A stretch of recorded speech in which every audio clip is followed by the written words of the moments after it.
കർണാടകയിൽ സ്ഥിതി ചെയ്യുന്ന മുരുടേശ്വര ക്ഷേത്രത്തിന്റെ ഐതിഹ്യം അറിയുമോ? ത്രേതായുഗത്തിൽ അമരത്വം ആഗ്രഹിച്ച ലങ്കാധിപതിയായ രാവണൻ പരമശിവനെ തപസ് ചെയ്ത് പ്രസാദിപ്പിച്ചു.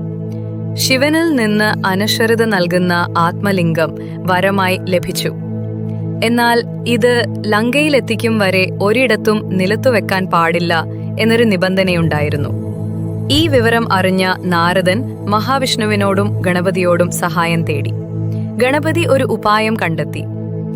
രാവണൻ ഗോകർണത്തെത്തിയപ്പോൾ മഹാവിഷ്ണു മായയാൽ സൂര്യനെ മറച്ച് അസ്തമയ പ്രതീതി സൃഷ്ടിച്ചു.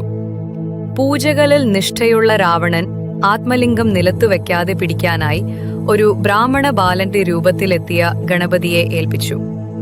ഗണപതി ആത്മലിംഗം നിലത്തുവെച്ച് ഓടിപ്പോയി. കോപിഷ്ഠനായ രാവണൻ ആത്മലിംഗം നശിപ്പിക്കാൻ ശ്രമിച്ചെങ്കിലും അത് പല കഷ്ണങ്ങളായി ചിതറിപ്പോയി. ഇതിൽ ലിംഗത്തിന്റെ ആവരണം വീണ സ്ഥലത്താണ് മുരുടേശ്വര ക്ഷേത്രം സ്ഥാപിച്ചിരിക്കുന്നതെന്നാണ് വിശ്വാസം.